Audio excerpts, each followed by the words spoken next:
Okay, we should get started. So people have been asking me about the midterm.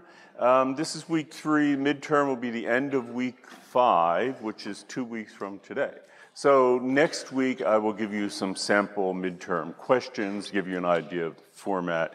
If you happen to have taken English 22 or 23, same format. And for everyone else's benefit, paper-based in here, fill out a little bubble sheet. There'll be 60 questions, 5 answer potential for each, and you just circle whether it's A through E. But I'll give you some. So I've taken to heart the idea that you'd like to have guests that are actually in person, and they're working feverishly to set up an in-person roundtable for Monday. But we still have a number of remote guests coming in, and today I want to do the final experiment in actually pre-recorded material because I want to talk about this person, Kate Raworth, who I wasn't able to get to come here, but I have 3 separate little videos I'll be playing. 2 of them are from the TED Talk people, very informative. And why she's so important is this week I want to continue broaching the question of the relationship. Listen to all these people talking. People are still talking. The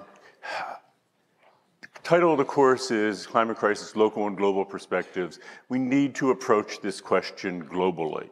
I know we can focus on it just here in California, but we need to see how this is impacting the rest of the planet. And it's one thing to talk about our lifestyle here, but then to realize that our lifestyle has profound impact on the rest of the planet. So I've told you that statistic, I'll tell you again, could well show up on the midterm, and that is the United States has put 25% of all greenhouse gas emissions into the atmosphere. The poorest half of humanity has put less than 10% in. So there's this incredible disparity, not just between wealth and poverty, not just between resources and the lack of them, but between emissions and not.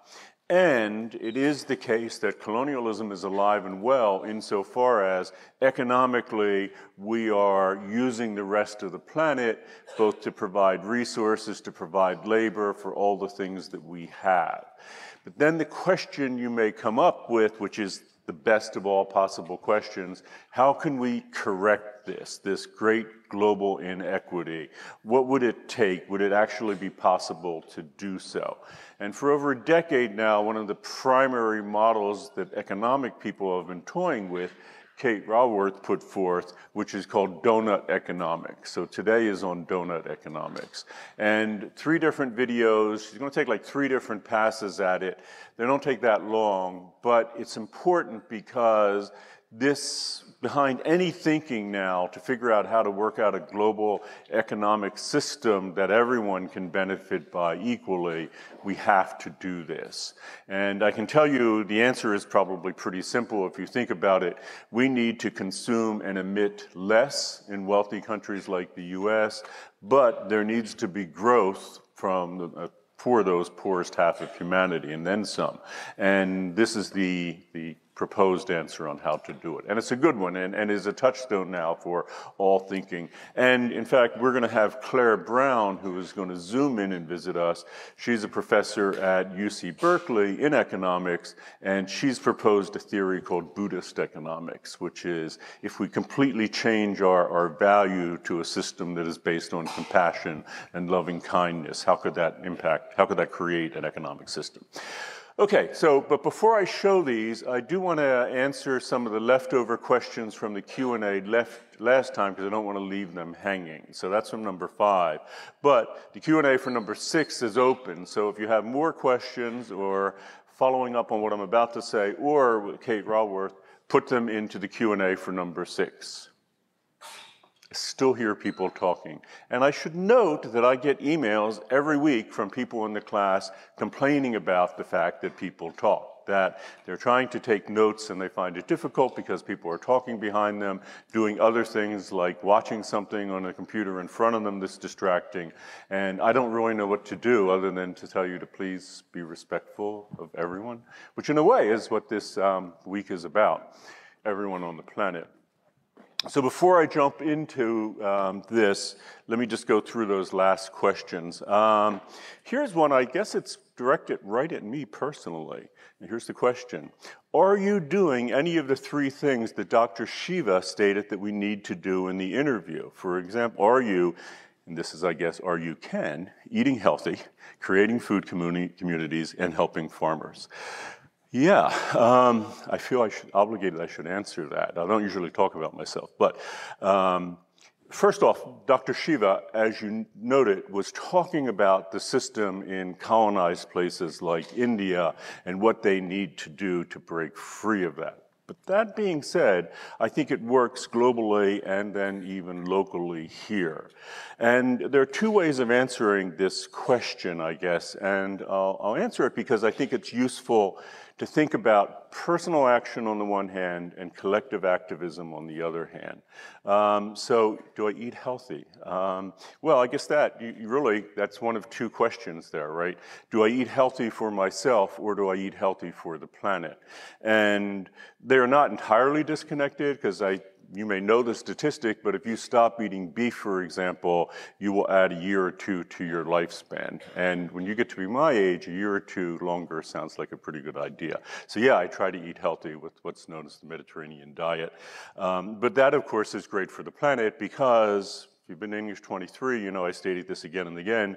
Same amount of carbon emissions as for 1 pound of beef or 30 pounds of lentils. So if you want to eat healthy for the planet, switching to legumes, pulses, things like lentils is phenomenal. Also, I should note, because regarding creating food communities, I may have mentioned I grew up on a farm, so I live downtown in Santa Barbara, but I am an urban farmer. So we have 52 raised beds. It's a small yard, like all yards in Santa Barbara, really. But we have 52 raised beds for growing vegetables. We have a couple dozen fruit trees. Mulberries are in right now. They're one of the first seasonal things to come in. Everything else is blossoming, the apples, the pears, the plums, the peaches, all that. So yeah, and do I help farmers? Well, yeah, and you can too. Just go to the local Santa Barbara Farmers Market in Goleta. It takes place on Sunday morning by that, where Costco, Home Depot is. I forget the name of that center. But if you want to go to a really great farmer's market, one of the best in the area, I would argue, one of the best around, is downtown Santa Barbara on Saturday morning. Opens at 8:30, and it's terrific. And I've been to places like the Berkeley Farmers Market, because Berkeley is really kind of a foodie central there, is where, in some sense, the slow food movement began in the United States in the 1970s with Alice Waters and others. They have a nice farmer's market, but I would argue ours is better. But that's not a very good answer, I would argue, to that question, because whatever I do, whatever you do, is not going to move the needle. We're only one, any of us is 1 in 8 billion people. Even if everyone in the room does something, as far as we all switch to eating a plant-based diet, it's not going to do much.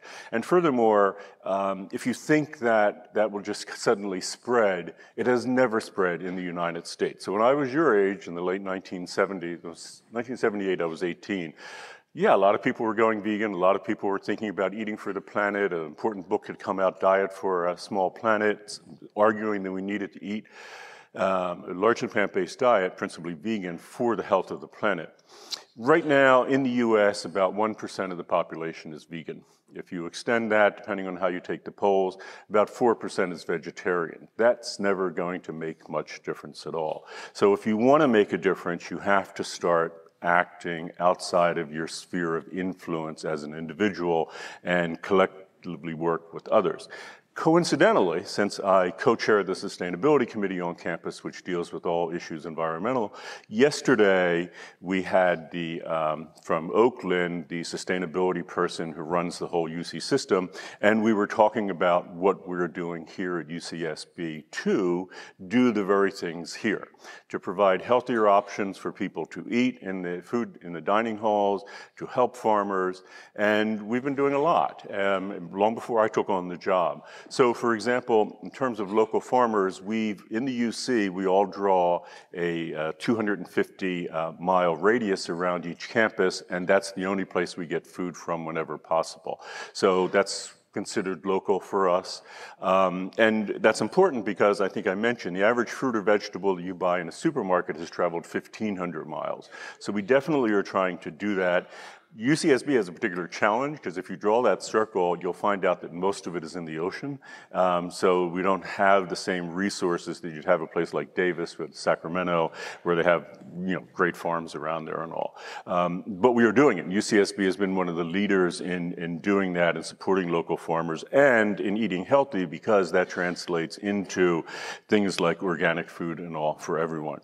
But we can only do so much, and in part, I would argue that the flip side is what you can do. If you were to put more pressure on UCSB, we would be able to make changes like into the dining hall. So I have a friend, Renan Leroux, who's a professor in the French department. He would love the whole campus to go vegan. That'll never happen if none of you put pressure on us to do it, because the powers that be tell us, well, yes, 90% of students on campus want to eat meat. That's what we have to serve. Until we find out otherwise, that's what we're going to serve. But if you made a movement, if you collectively got together, if you did so with some existing organization like CalPERG or the Environmental Affairs Board, maybe you could do something. But anyhow, I think that we all need to work on this collectively more than anything else. Individually, it helps, yeah. Anyhow, next question. As a microbiology major, I think GMOs would be great for the world with a more diverse and less intensive agricultural farming. So GMOs, but a different kind of farming. For what I've heard from most scientists, that GMOs are safe, but the speaker says it isn't. Do you think we should continue with GMOs and better farming practices, or take out GMOs entirely? Yeah, it's a really good question. A few years ago, I co-taught a course with Kathy Foltz, who's a biologist who was the dean of College of Creative Studies at the time. And we debated this issue in the class. The answer is GMOs have a great deal of potential, but as Dr. Shiva noted, there's a problem because they are monetized by other companies, and the GMOs are created for very specific reasons. So if you create GMO crops to resist the kind of pesticide that you sell, which would be like Roundup, if you make Roundup-tolerant plants, yeah, that's not a very compelling reason to do it, because that creates profit on both ends. Both you sell the herbicide Roundup, but also you sell the seeds and all. So what Dr. Shiva is suggesting, we need to make all seeds completely free to everyone, as they always have been historically. Now they are literally being patented. We have to stop that. That then would raise the question, if you did not patent a GMO variant and let it out into the wild, so to speak, could that be better? And that has to be explored, I think, only because if we are to feed the planet, we need to keep production relatively high. But we need, I would argue with Dr. Shiva, we need to go back to existing agricultural practices before agribusiness got involved and monetized it. Someone notes that Dr. Shiva noticed that 75% of all disease is caused by junk food. That number has no meaning without correlation. So yeah, so that was a casual talk. It wasn't a scholarly paper. Dr. Shiva didn't footnote things. But if you look out there, and people have junk food, things high in sugar and all, they are really a huge problem when it comes to disease. People have argued, for example, you should double the cost of all foods at McDonald's, certainly of burgers, because they cause all sorts of health problems, and those health problems ultimately wind up costing us as a government.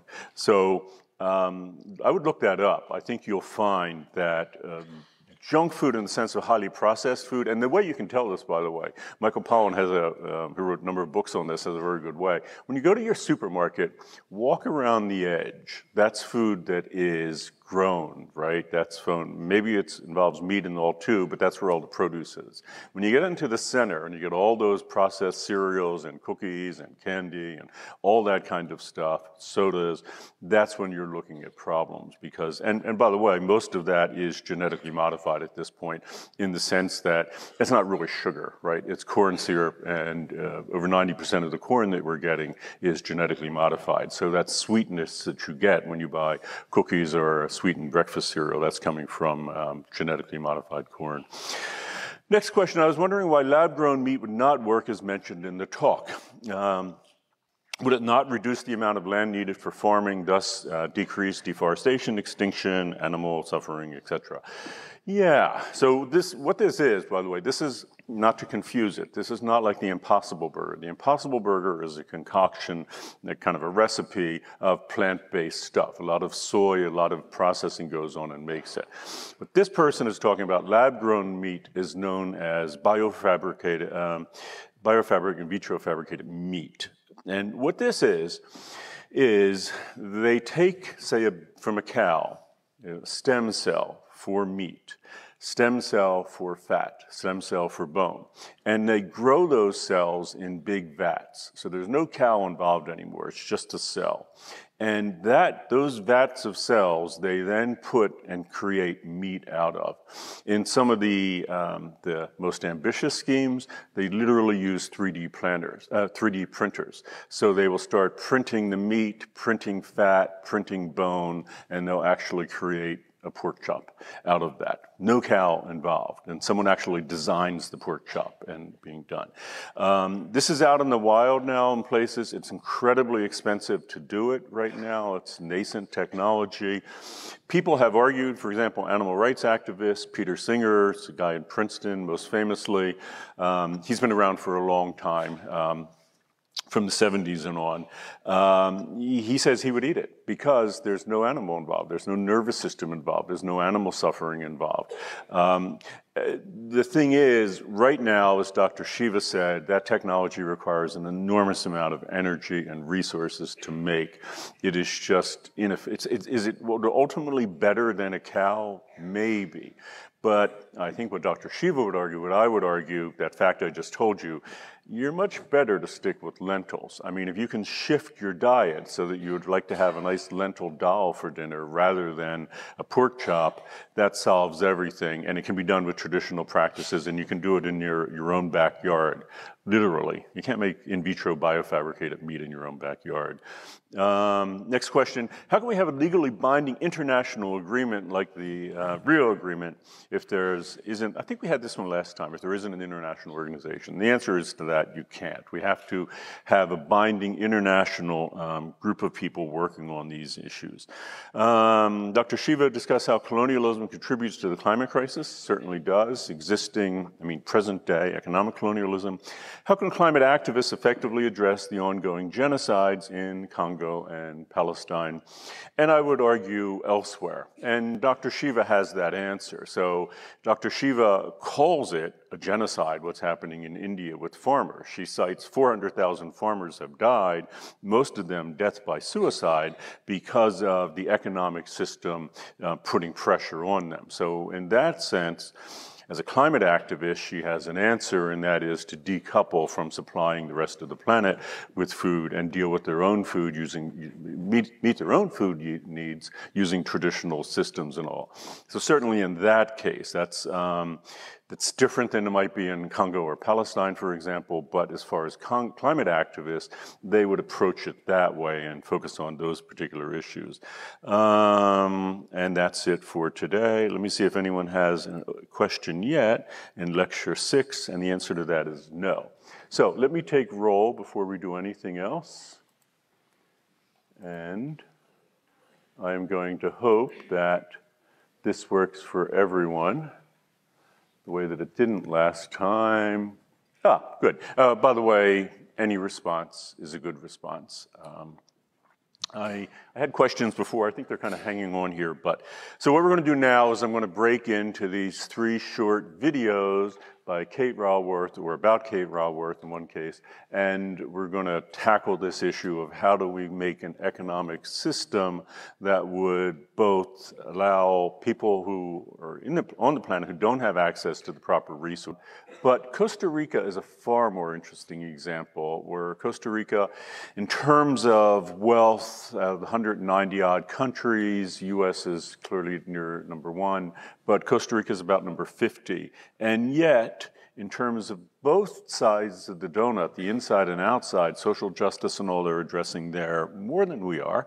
And environmentally, they've switched to almost all renewables at this point. So they've created this amazing transformation with nowhere near the wealth that we have in the United States, which is pretty astonishing. So, and that last one gave a great plug for the book. If you're interested in this, for an econ major, that book on donut economics is terrific. So first question, again, put more in if you're interested in the Q&A. But this one, it's a great question, a great segue for me. Could we change our economy, and that would mean the United States, to work towards, actually, it's kind of oddly worded, but being a less business-friendly model by putting restrictions on companies like Microsoft? And I would add both high-tech, like Microsoft, Google, in spite of the fact they've provided our closed captioning, Apple and others, and of course the fossil fuel industry and its affiliates. And could we do that in the same way, I'm kind of rephrasing this a little, the way Theodore Roosevelt did, because he did that, as you may know, putting more social and economic policies in place to keep people living more comfortably while helping the environment. Yeah, that is, in some ways, the biggest question right now. And as it turns out, in direct response to Theodore Roosevelt, or a nod to Theodore Roosevelt, that's what we have. That's what's been proposed in the US government today. In fact, it was proposed just a few years ago, and it's the most comprehensive plan ever proposed to deal with both climate change, a host of other environmental problems, and a host of diversity and equity and justice problems. And that is known as the, people in English 23 know this, the Green New Deal. And that was proposed by AOC, if you know her. And even before that, people like Bernie Sanders had developed it. And it is a nod to FDR, Theodore Roosevelt, because Roosevelt's comprehensive changes that he put in place was known as the New Deal. It's a mid-century thing, mid-20th, it's like the 1930s. And it did just that. It put in a range of things to help people. These are justice and equity changes, and also greatly limited the power of large corporations. It allowed things like collective bargaining so people could strike and all, which amazingly didn't happen before. And most importantly, it limited the maximum amount of money that people could make. So their taxes would increase dramatically. And it was, by the time you made, and it seems like such a low number now compared to all the billionaires we had, but this is the 1930s, by the time you made $5 million a year, you would need to be paying over 90% of that as taxes to the government. What happened, however, ever since then, in the last 90 years, those laws from the New Deal have gradually been eroded, especially in the last 40 years. And I mentioned in English 23, so much so that I think the dates I have correct, 2018 and 19, I could be wrong. But Amazon, which of course is this mega multi-billion-dollar business, in those 2 years, it paid less than $1 million total in taxes. And the idea with the Green New Deal would be to switch that so that, so it raises the question, how would we fund all the things we need to do, putting in more renewables? How would we fund those social justice programs so everyone gets free higher education, so everyone gets free healthcare and all? Well, that's where you fund it from. You go after those folks who are accruing billions of dollars. And remember, Dr. Shiva was really, upset about the fact that there are just literally, fewer men than could fit in this room, and they're almost all men, control the bulk of the planet's wealth. If you didn't allow that to happen and you move that wealth directly into programming that would help the planet and people generally would work. The other thing I would mention from this era, and that's mid-20th, there was another idea put forth called the Marshall Plan. And that was after the Second World War. The United States helped all the countries that were sort of bombed out and damaged by the Second World War, including, and this is quite controversial, the very countries that started the problem, like Germany, and did that. And why they did that, because the US felt that every country needed to not drop into incredible, intense poverty. We already saw what had happened before when that happened in Germany during the 1920s. So the US helped the rest of the world. Al Gore in 1982 came up with an idea like the Green New Deal, but it was projected at the Marshall Plan, and it was called a Marshall Plan for the Earth. And in that way of thinking, we in wealthy countries like the United States would help countries develop in a way that would be sustainable. And a perfect example with a nod to Dr. Shiva would be India. You know, India has hundreds of millions of people without electricity right now. They want to enter the 21st and provide those services for those people. What are they going to do? Well, unfortunately, they're sitting on like the number 3 or 4 supply of coal on the planet. They're sitting on an enormous amount of coal. It's very cheap. It's very cheap to build fossil fuel-fired power plants. If we let them do that, that would not be a local environmental problem in India. I mean, it would, but in addition, that would release CO2 into the atmosphere and it would cause global warming and a range of climate problems for the rest of the planet. In the idea of the Marshall Plan for the Earth, we would help India financially by providing things like the technology and all to make solar panels and maybe subsidize that. If you happen to have seen Al Gore's An Inconvenient Sequel, his sequel to his famous film An Inconvenient Truth, he actually is negotiating with Solar City, which is a California company, to ask Solar City to give their patents or allow their patents for solar technology to be used in India without any cost. That's kind of part of the idea. So yeah, so to answer the question, could we work toward this right now? Yes, and there are people wanting to do this, yes. And something like the Green New Deal, Bernie Sanders was a major proponent of it. I mention him because in the last primary, for the 2020 election, Bernie Sanders actually was the #1 candidate coming out of California. In other words, we, during the Democratic primary, voted Bernie Sanders in as the person we wanted to be president, not Joe Biden. He won. He didn't win nationally. But if he had, it is provocative to think about what we would have today if Bernie Sanders was in power as the president of the United States and was trying to put forth something like the Green New Deal. Yeah, next question, could you ever see the big players switch to donut economy like China and the US, especially when it's often labeled as radical? How do you see that transition beginning to take place? That's a really great question. So, and also just to line them up, the #1 GHG greenhouse gas emitter in the planet is China. #2 is the United States. That was a switch that happened about 2 decades ago. And #3, for a trivia, we don't think of it this way, but if you had all the cows on the planet and you made them a separate country, they would be the #3 GHG emitter because they produce so much methane, it's a huge problem. And also, just to clarify, that's not to say that China is emitting more per capita than the United States, because they're definitely not. China has 4 times the population of the United States, and China, half of their GHG emissions comes from manufacturing. So all those things you buy that are imported from China, we've offloaded our GHG emissions to have them being built and made in China, which is now sometimes called the workshop of the world. And then that increases their emissions. So everything else being equal, since the rest of the world is a beneficiary of it, you should really, in calculating this, cut China's GHG emissions in half, because half of it's for the rest of the planet.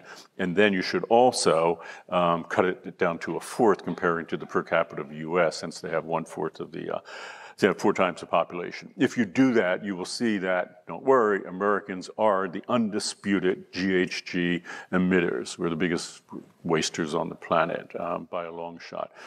Anyhow, how would that transition take place? Well, I just laid one out, right? So the Green New Deal, which was, it's still out there in English 23, we read it. You can go online and read it. It's only a 12-page document. That's certainly a possibility. And, you know, how does that transition take place? Well, that's it. You know, I always tell people the #1 biggest thing you can do for the planet, if you really care about the climate, is maybe not what you'd expect. I'm not going to say eat a plant-based diet. I'm not going to say give up your car. I'm not going to say anything like that. It's easier than that. It takes an hour a year, and that's just vote. So if we vote people in office, like Bernie Sanders or AOC, they have very definite concrete plans in place, ready to go. And if that could happen elsewhere, it's great. So yeah, that's the answer. Can there still be growth? Maybe a slower one with more, it's the next question, maybe a slower one with more time to establish a growth in the areas of ecology and equality, et cetera. But we can still increase the general wealth of the nation with growth while establishing balance in every step, like a system where we have periods of growth and balance and loop in order to grow and balance. What do you think about that? Yeah, so people have proposed that, and my answer to that is, yeah, if we had done that when people were first thinking about it when I was your age, which was 40 years ago, maybe. But at this point, the growth is so exponential, we have to stop it. Because there's a commensurate parallel growth of emissions. So 2015, Paris Agreement, at that time, we said, and I mentioned we were going to cut emissions in half by 2030. So that meant a slowing down of growth dramatically to do it and dropping back. But and we're halfway there now, but since 2015, we haven't slowed down growth. We haven't made it negative growth. We haven't stabilized the growth. We're growing even more. So we need radical change to growth right now. The operative word in economics, you'll hear donut economics and all, but a larger rubric it fits under is the idea of degrowth. How do we in wealthy countries scale down our economies? And honestly, there are a lot of ideas out there now, and I tell people, because people sometimes come to me and say they're econ majors and all, focus on degrowth. I guarantee you can check this in a couple decades, more than one Nobel Prize will be given to someone who figures out the degrowth model on how to do it. But that's really what's required. But as Kate Raworth notes, at the same time, while there's degrowth in wealthy countries like the United States, there needs to be growth in the inner part of the donut because countries like India, which also has 4 times the population of the United States, we need to provide electricity to everyone in India. We need to provide access to fresh water, to adequate food, to healthcare and all. And that has to be with it. So it can't just be one or the other. Yeah. So next question, how would you incentivize people in power and wealthy people to adopt a donut economy if they're not profiting financially? Yeah, well, that's a fundamental question about how our economy works now in the United States. And it's almost a paradox to think of why it would work this way. So we're a democracy, right? Everyone gets a vote, right? Most people in the country are being screwed by this system who's only, helping the people at the very top. On the planet, that's the way it's working. So I mentioned that figure, I'll say it again. The top wealthiest 1% of the planet are emitting 2/3 of greenhouse gases. If you're in a democracy, shouldn't everyone get together and say, that's horrible. We're going to vote that out of the existence. How would you do that? You'll put people in place like AOC who will say right off the bat, we're going to stop that. We're going to put taxes on that. We're going to put all sorts of legislation in place to not allow that to happen. So these guys who have hundreds of billions of dollars or just billions are going to be stopped so that it benefits everyone else.